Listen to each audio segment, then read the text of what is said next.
Decía Menahem Golan que si alguien puede hacer una película americana que tenga un comienzo, un nudo y un desenlace con menos de $5 millones y que no sea negocios porque es un idiota. Y eso precisamente, pues es la teoría o más bien la imagen que tenían del cine tanto Menahem Golan como Joran Globus, que fundaron, bueno, no fundaron, sino que adquirieron lo que fue la Cannon Films en los años 80 y que tuvieron una década de mucha prosperidad, sobre todo un par de años por ahí interesantes, y será el tema de hoy en Sin Escape con el panel que usted ya conoce, Juan Pablo Martínez. Hola, ¿cómo estás? Y Ricardo Moreno. Gracias por la invitación, Rubén. Muchachos, pues yo creo que es un tema que nos apasiona Definitivamente, a todos, el tema de la Cannon Yo Films. creo que la Cannon Films es ya una marca icónica prácticamente ¿Cómo no? para los que crecimos en la década de los 80.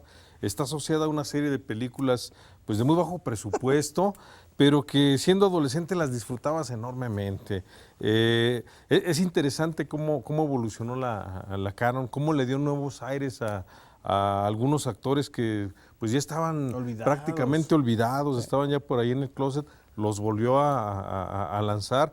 Y algo importante que para mí es algo que yo le veo trascendente a la Cannon, y es que nos permitió al público mexicano tener acceso a cinematografías diferentes, no necesariamente la cinematografía gringa. Gracias al grupo Cannon pudimos ver material israelí, pudimos ver material canadiense, italiano, diferentes latitudes porque pues estaban metidazos en todo, y creo que difícilmente pudiésemos haber visto ese material si no fuese por la estructura de distribución que generó precisamente la Cannon. La Cannon es una compañía que surge en la década de los 60, si mal no recuerdo, 67, ¿verdad?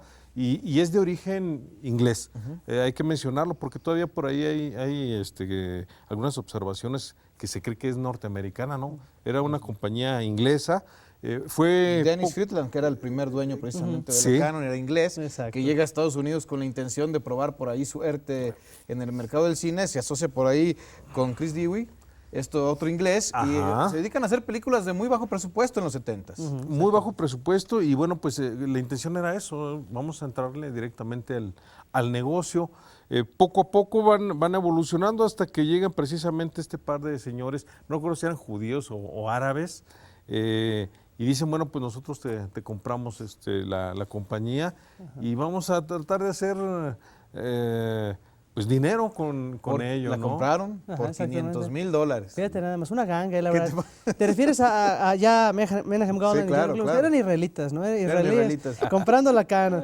Pero sigue, Ricardo, por favor, qué interesante. Compran la Cannon y bueno, ellos empiezan a manejar la compañía con otra perspectiva, con otra óptica. Hay que mencionar que bueno, cuando esto ocurre es prácticamente el inicio de los 80s, está ya gestándose, está ya en el horno el fenómeno del videocassette, que va a tener un impacto, un lustro después, y que de una u otra forma también esta compañía es de las primeras en empezar a explorar el video home, la distribución de películas en videocassette, y se va a convertir en una experiencia interesante. Los señores quieren hacer dinero, y no con ello, bueno, pues sacrificar de una u otra forma el entretenimiento que puede tener el espectador. Y creo que eso es la parte que le hace válido a la Cannon. Se dedicaron a hacer dinero, sí, pero también no descuidaron al espectador, ¿no? Y volvimos a ver al Vengador Anónimo que resurgía de las cenizas, y volvimos a ver a tu actor preferido, Dudikoff, que vuelve también a tirar por ahí golpes. ¿Qué tal? Vimos también a Silvia Cristel, que pareciera se había apagado por ahí después de un par de películas de Emanuel, vuelve a resurgir con un par de cintas. Mata Hari, ¿no? Mata Hari, por supuesto, y la profesora enseña un rollito así que no recuerdo Lecciones privadas. Lecciones privadas era. Está pensando en Edwidge Fenech. Me traiciona Edwidge Fenech. Okay, y bueno, oscilaba prácticamente en todo, algunas películas de terror. Recuerdo una de Toby Hooper, Los Invasores de Marte, creo que le puse. Caray, bueno, pues lo mismo veíamos comedia, estas películas eróticas, estas de acción. Chuck Norris volvió a resurgir también con una película que para mi gusto creo que sigue todavía disfrutándose, que fue Delta Force. Y como esto, varios de los productos, ¿no? O sea, de pronto ver Cannon era que te ibas a divertir. O sea, vamos a divertirnos y a disfrutarlo. Era un producto de la época de los 80. Sí, completamente. Fíjate que siguieron la misma escuela, ya en base a este interesantísimo preámbulo que ha generado Ricardo y toda esta revisión histórica, es básicamente adaptar el esquema que había planteado Roger Corman, por ejemplo. Roger Corman, que fue precisamente uno de los precursores en este tipo de sistema de, primero, vender proyectos antes de que estos siquiera estuvieran gestados, vamos, que ni siquiera había un tratamiento de guión, no había nada, pero se le ocurrió alguna idea, buscar inversionistas, una película sobre sanguijuelas gigantes que devoran una ciudad norteamericana. Entonces, a partir de ahí, consigue el financiamiento y ya después nos preocupamos por saber quién la va a escribir y quién la va a estelarizar. Esta dupla israelí pues hicieron básicamente lo mismo, ¿no? Generaron un sistema mediante el cual buscaban el financiamiento, posteriormente generaban los proyectos y ya una vez desarrollando el proyecto, increíble, tenían, eso sí, un nivel de convencimiento muy parecido al de Corman, que era a fin de cuentas seductor, generaban una labor de ventas impresionante mediante el cual engatusaban, en muchas ocasiones era vil engatusamiento a actores, directores de prestigio. Oye, ay, perdón, se me va. Paul Schrader, por ejemplo, colaboró con ellos. Cineastas rusos, polacos, alemanes. Konchalovsky, exactamente. Sí. Entre muchos otros, se vieron seducidos precisamente por el sistema de estos sujetos, que como bien menciona Ricardo, es cierto, era más el entusiasmo por tratar de generar cine, aun cuando estaban desarrollando, ya en los 80s, validando, fíjate, el sistema de explotación, de cine de explotación de los 70s, pero precisamente que no se percibía tal porque tenía el lustre de estrellas, de directores y demás, pero era vil cine de explotación. Por ello también se les asoció Ovidio Sonitis, que ya había desarrollado algunos proyectos en Italia bastante mediocres. El de Tentáculos, ¿viste ese Tentáculos con John Huston y un pulpo mal hecho horrible? Pero al final, con ellos, entre otros individuos, buscaban al final precisamente invadir mercados internacionales, estaban conscientes de que el dinero, además del videojuego, que ese fue un seis a fin de cuentas, sí fue un punto en el que todos los aspectos convergieron para crear un relámpago en la botella donde en el punto histórico preciso, en el momento que se requería, se crea este fenómeno atacando a través del VHS, el surgimiento del VHS, bueno, el VT, luego el VHS, y posteriormente la adquisición de cadenas de cines, que es lo que hicieron también estos sujetos. Empezaron a generar un acaparamiento de elementos que fue lo que les dio, a fin de cuentas, la posibilidad de proyectarse a nivel internacional. Y como bien mencionó también Ricardo, en México, precisamente, era inevitable no habernos seducido de ver a estas estrellas en ciernes o este semillero de estrellas que ya estaban generando, que la misma Canon estaba procreando. Claro. Dudikoff, el renacimiento de Chuck Norris, hasta Sylvester Stallone le entró con ellos, ¿no? En la de Halcón, si no me equivoco. Y así otros actores convencen a Christopher Reeve para que haga Superman 4. Bueno, regresan a Jim Hackman, que ya no quería entrarle a esa pelea. Y lo convencieron, ¿no? Entonces se vuelven unos maestros manipuladores y grandes maestros de la venta, ¿no? Y a partir de ahí también empieza la perpetuación de ciertas franquicias, como bien menciona Ricardo también, resucitar al Vengador Anónimo, Delta Force, lo que funcionaba, lo explotaban hasta lo máximo, hasta lo más que se pudiera. Exprime realmente, como lo hiciera Corman en sus momentos, ¿no? A todos sus productos. Y si a veces los veían a fin de cuentas desde esa perspectiva meramente capitalista, sí estaban comprometidos en verdad por tratar de hacer cine. A veces, desgraciadamente, en esa visión tal vez demasiado acaparadora y probablemente muy ingenua, porque era naif también en ciertos aspectos, ¿no? Entonces quedaban productos que definitivamente dejaban mucho que desear, como las que estelarizó Richard Chamberlain, ¿no? Las de Alan Quatermain, que en el auge de Indiana Jones, y Sharon Stone en ciernes, ¿no? Sí. Pero las películas son malísimas en todos los sentidos, pero ahí está, ¿no? Y tratando de generar franquicias distintas como He-Man y otras cosas. Estuvo por ahí también Franco Nero haciendo algunas películas de ninja, imagínate nada más. Exactamente. Franco Nero de ninja.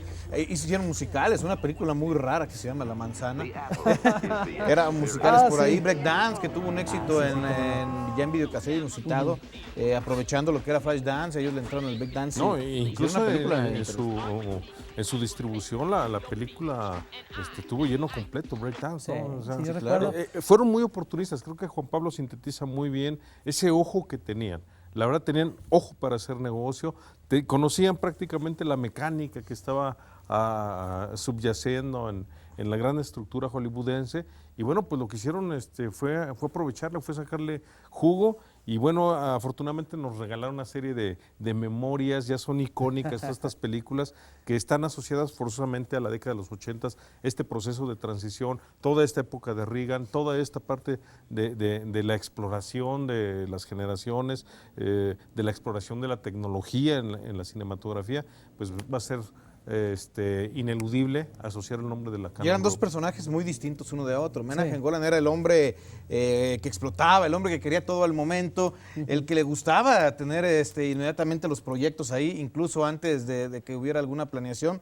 Y pues lo que era su primo Joran Globus era un poquito más estudioso, él quería proyectos muy diferentes y creo que eso era lo que compaginó un par de años muy interesantes, del 84 al 86 creo que fue su mayor momento de auge.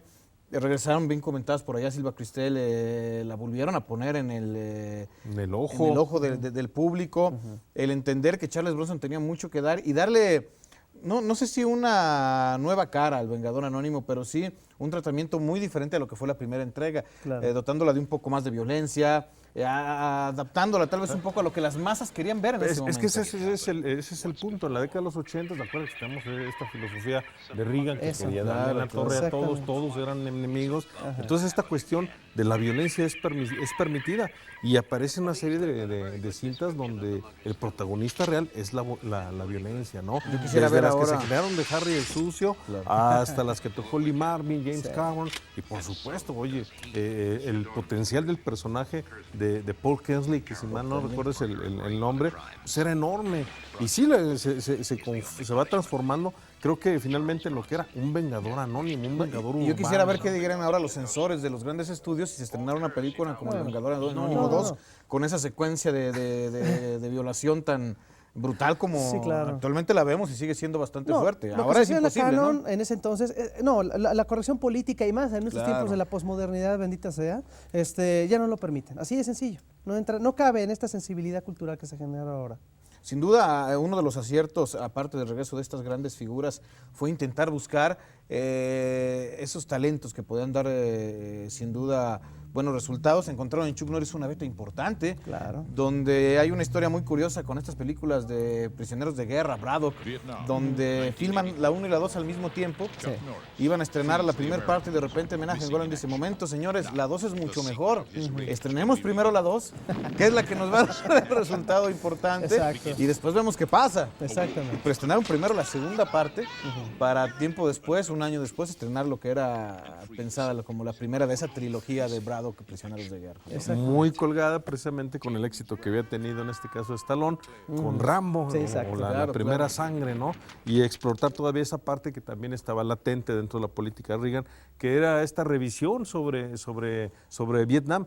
La política, la estructura, los prisioneros de guerra, los nudos que quedaron sueltos, pues de pronto se convirtió en una beta explotable. Fíjate que esto que está diciendo es algo muy importante, porque aquí la Cannon nos damos cuenta que no solamente se aprovecha de los aspectos que estaban en boga en cine, sino que también estaba muy conscientes de esta ebullición cultural, social y política que estaba generando en ese aspecto, y eso lo justificaba. Al final, todos estos procesos de exploración de violencia que se generaron en estas producciones se validaban a raíz precisamente de su líder, ¿sí? El comandante en jefe, y que además, por supuesto, estaban también creando su propio mercado. La Cannon creó la necesidad de revisar ese tipo de películas, porque los otros estudios, al final, debido a que no lo exploraban a fondo o simple y sencillamente se generaban los proyectos a cuentagotas, ellos, como desarrollaban este esquema que mencionaba, tipo de Roger Corman, ¿no? Vamos a filmar en pocos días con poco presupuesto, pero vamos a expandirnos y vamos a utilizar el capital más bien para los procesos de distribución y que entre el producto al mercado. Entonces ellos crearon, a fin de cuentas, la necesidad de revisar esto, ¿no? Entonces, en ese sentido, la Cannon, para bien o para mal, desarrolló un esquema muy concreto que hasta la fecha se sigue aplicando, pero que funcionó muy bien. Y que estaremos hablando precisamente de esto, regresando del corte. Se nos va rapidísimo este primer bloque. Vamos a una pausa y regresamos así.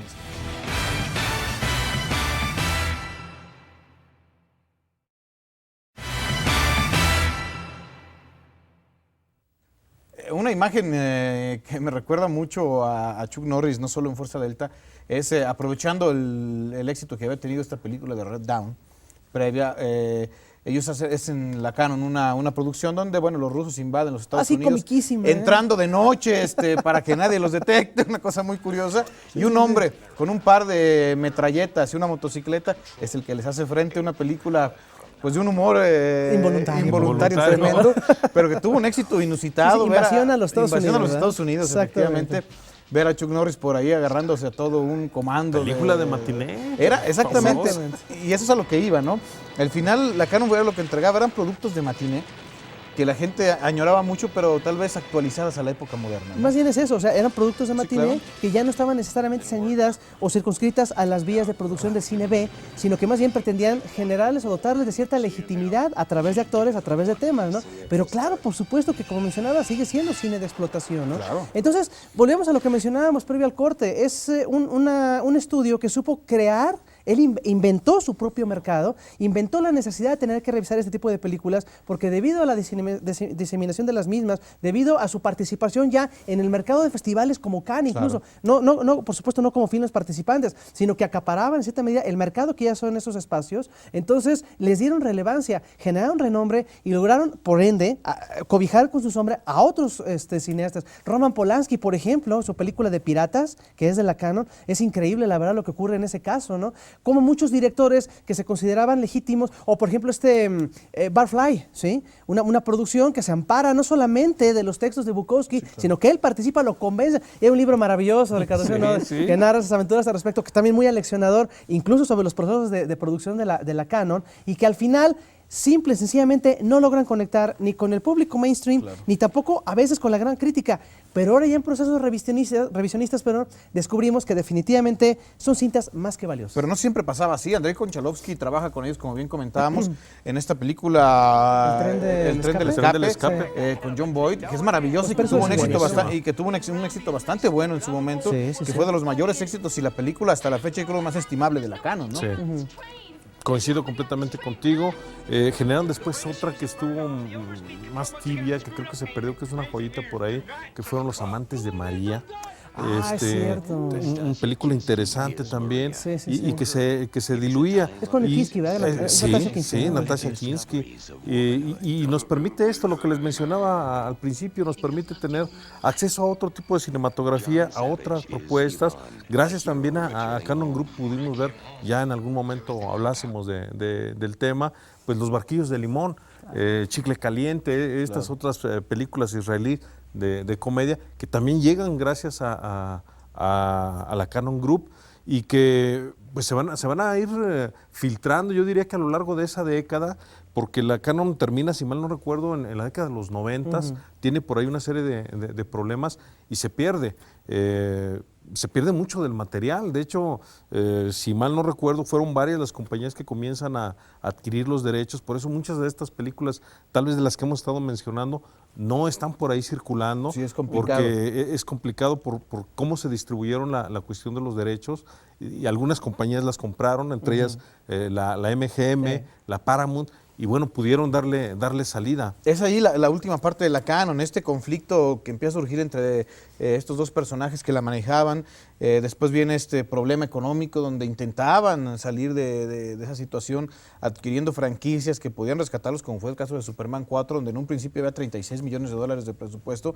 Para el momento de empezar a filmar, dejarla solo en 14, y se ve en el resultado final con escenas verdaderamente delirantes, mal hechas, efectos especiales que ni el Chapulín Colorado, bueno, sacaba tan malos. Pero la verdad es cuando viene la decadencia, intentan por ahí, repito, también con Doug Lundgren de hacer Los Amos del Universo. Sí, claro.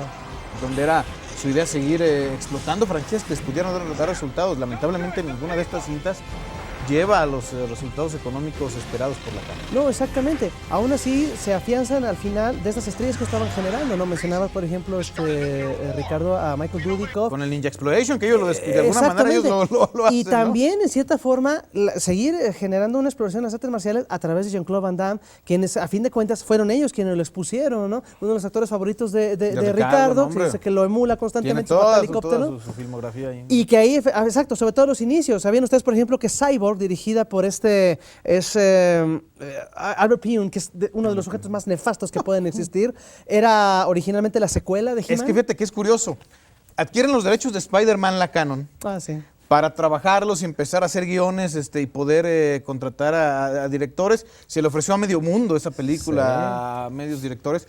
No se pudo nunca levantar un proyecto, se empezó a hacer un guión. Pues la agarró Toby Hooper. Sí, al final Toby Hooper le iba a dirigir. un año con ella. Sí, exactamente. A 10 días de empezar la filmación no pudieron seguir trabajando con los derechos, los querían volver a empezar. Tenían ya todo un bosquejo listo y a 10 días de empezar se cae la oportunidad de seguirse haciendo con los derechos, se les va a Spider-Man y tenían un guión hecho, que es el que adaptan para hacer después He-Man 2, donde dan algunos cambios, intentan hacer algunas cosas. Tenían decorados hechos y no pueden llevar a cabo la película. Dicen, ¿qué hacemos ahora con estos decorados? Exacto. Pues surge hacer la película de Cyborg. Entonces volvemos a lo mismo. Es Roger Corman ahora aquí trabajando. Es básicamente lo mismo, ¿no? Él usaba los mismos decorados para 20,000 películas, se reciclaba muchos aspectos.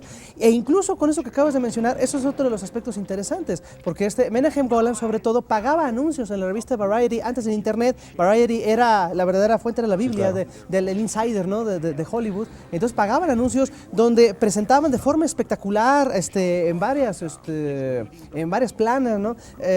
Próximamente tal superproducción adaptando tal texto, tal cómic, la presentación de una nueva película de una reciente superestrella que estaba supuestamente a punto de firmarles, y al final todo eso se caía, no se quedaba en nada. Eso al final fue lo que los llevó a la ruina. Es muy curioso porque hay viendo unos de los documentales que se presentaron ahora que la Canon pues vuelve a tomar fuerza con estos trabajos que se empiezan a hacer, y lo comentabas en el primer bloque. Llegaban con empresarios extranjeros que poco conocían del cine, ya con póster armados, con películas que protagonizaban Chuck Norris y Charles Bronson juntos. Sí, exactamente. Y les vendían esta película ya con un póster y un bosquejo más o menos armado. Tenían el financiamiento para esa película y terminaban armando con ese dinero otras 3 o 4 películas muy diferentes. Y era su forma de mover, era la forma en que ellos veían el negocio del cine. Claro, ¿no? Creo que Juan Pablo lo sintetizó muy bien. Se convirtieron en los Roger Corman precisamente de los 80s, los 90s. Y bueno, así como se dieron una serie de situaciones para que permitieran el desarrollo, el surgimiento, la validación de la Canon Group, también coinciden una serie de elementos, de formas, para que ya no siga adelante, ¿no? Finalmente el cine evoluciona, estamos ya en la década de los 90s, se empieza ya a explorar por ahí ya las cuestiones digitales, el video home se ha transformado por completo, es otra la historia ya para los cinéfilos, es otra la historia ya también para las cadenas distribuidoras, incluso para las propias estructuras cinematográficas. Los locales, para no confundir, los locales de exhibición son otros ya. Se van transformando y ante esto ya no pueden ellos mantener su sistema que les había funcionado en la década anterior. Terminan separados y terminan separados, terminan divorciados y terminan, bueno, pues finalmente diluyendo todo lo que habían aportado. No resisten el cambio al siglo XXI, podríamos resumirlo así. No aguantaron el cambio al siglo XXI y es curioso que ahora en estos primeros 3 lustros del siglo XXI empecemos otra vez a revalorar, a reestructurar cuál fue la aportación que hizo la Canon Group a la cinematografía, no solamente norteamericana ni inglesa, sino yo me atrevería a decir que a nivel mundial. Y eso efectivamente sería el punto importante, ¿no? Creo que lo que validaba el trabajo de la Canon eran proyectos sin ningún tipo de pretensión, más que el simple hecho de entretener que cómo hace falta eso. Exactamente, sí, tienes toda la razón. Al final hacían el producto que querían, desarrollaban el tipo de historias, ya ni siquiera considerando al espectador, porque volvemos a lo mismo. Ellos crearon la necesidad para ese espectador. Entonces, si el espectador posteriormente, este mercado crece y exigía más películas de acciones, exigía más películas con determinadas características, pues ellos estaban felices, ¿no? Como el confitero de simplemente darle su golosina, y lo hacían en ese aspecto, pues creo que bien, aún si repetían fórmulas, aún si la naturaleza técnica, plástica de las mismas películas era constante, era repetitiva, era lo mismo básicamente, pero aún así funcionó. Bien lo dijo Ricardo también en un momento, es un producto verdadero de la época, en un proceso en el que durante la década de los 80s se validaba, se privilegiaba ese tipo de elementos, y ya posteriormente en los 90s, conforme el público se empieza a sensibilizar, sobre todo con el cine independiente que ya estaba en ciernes, donde ya las historias en cierta medida contaban un poco más, donde era necesario más participación en festivales, ya el tener en el póster el avalúo de algún premio, de alguna reseña favorable, eso es lo que inmediatamente empieza a captar ya la atención del público, y estos productos o momentos incluso subproductos que estaban diseñados nada más para gustar, pues obviamente ya se quedaron en el olvido. Y pues dejaron cosas interesantes, el surgimiento de muchos actores que hasta la fecha pues siguen dando mucha guerra, o que tuvieron un momento importante como Jean-Claude Van Damme, más allá de gustos o no, pues bueno, ahí estuvo y generó un cine que fue muy gustado en los años 90. Como dato curioso, el estreno, rentaron uno de los hoteles más impresionantes para estrenar ahí la película, invitaron a la crema y nata de Hollywood, y en uno de los documentales decían, imagínate esto para un estreno de una película de Chuck Norris. Exactamente. Que era lo curioso. Sí, es irrepetible eso ya. Y lo hicieron todavía, tanto Menahem Golan como Golan Globus hicieron todavía su último gran truco, cuando se hace un documental sobre eso que se llama La loca historia de la Cannon Films. No se prestaron para dar ningún comentario, ninguna entrevista, a pesar de que prácticamente todo su reparto, como Sybil Danning, Michael Dudikoff, todos pasaron por ahí dando comentarios. ¿Y por qué no lo hicieron? Porque al darse cuenta que se iba a dar un documental sobre ellos hicieron su propio trabajo y lo estrenaron 3 meses antes. En la mejor tradición de ese par, ¿no? Claro, Exactamente. no. Muy bien, ¿no? Pues coherente. Hicieron la última diablura todavía. Exactamente, perfecto. La verdad que habrá que revisarlo porque creo que vale la pena. Está ahí por la red. Está Muy ahí bien, por la perfectamente. red. Al final no se puede despreciar, no se puede simplemente desvalorar solo por la pobreza en su ejecución actoral o por la pobreza en su ejecución técnica. No deja de ser, en cierta medida, una de las piedras angulares en el desarrollo cinematográfico durante los 80s, que creó un cierto proceso de sensibilidad que hasta la fecha sigue explotándose con Los Indestructibles y otros proyectos que tratan, a fin de cuentas, de generar ese proceso de revaloración, ¿no? Exacto. Entonces, pues está presente. La Cannon Films, de una forma u otra, pudo, en cierta medida, permear la sensibilidad del espectador cinematográfico y el cinéfilo de aquel entonces, o los jóvenes cinéfilos que crecieron en los 90s y que rescataron un poco estos títulos, pues para ahora resulta una referencia obligada. ¿Recomendar algo, mi querido Ricardo? Híjole, pues yo creo que recomendar algo, yo diría que echarse Bueno, un Placer chapuzón. Culposo. Placer culposo, Mata Hari. No, güey. Yo las de Toby Hooper me divirtieron mucho, las que dirigió ahí con la Canon. Yo sigo con esta película del tren del escape. Sí, cómo no. Es muy buena. Y te digo algo, Fuerza Delta me gustó. Sí, claro, no, pero y Barfly, yo cuelo también Barfly porque me parece excelente película. Lecciones privadas también. Sí, cómo no. Pues revisen pues Sí, vamos. Los revisamos todas, señores. Un gusto. El gusto es de nosotros. Gracias. Gracias. Claro, que está en la biblioteca, Sí, por ahí hay favor, algo, ¿no? De la Canon. ¿Dónde me dirijo? ¿Acá? Ok. Sí, por favor, visítenos en Casa Jesús Terra, Rivera Gutiérrez, número 110. Un saludo a todas las personas que han tenido la gentileza de aproximarse con su servidor para externar el gusto por este programa, que han sido varios. Israel, Ana, una de mis alumnas, que la verdad no se pierde este programa, le agradezco infinitamente su sintonía y por supuesto entre todos. Y también, obviamente, a todos los que en cierta medida pues nos visitan. Y pues ahí está, ¿no? Pues para que renten este material que constantemente aquí estamos analizando, elucidando a las carreras de grandes directores. Y por supuesto, pues que siempre externen su opinión sobre este programa. Y al ingeniero también un saludo. Sí, cómo no, claro. A los arquitectos que también nos revisan constantemente, el arquitecto Castro, el arquitecto Cuauhtémoc, que no se pierden el programa y que bueno, pues siguen semana a semana el desarrollo del mismo. Y que han encargado por ahí algunos temas que ya estaremos abordando en las próximas emisiones. Muy buenas noches, quédate en la señal de radio y televisión de Aguascalientes.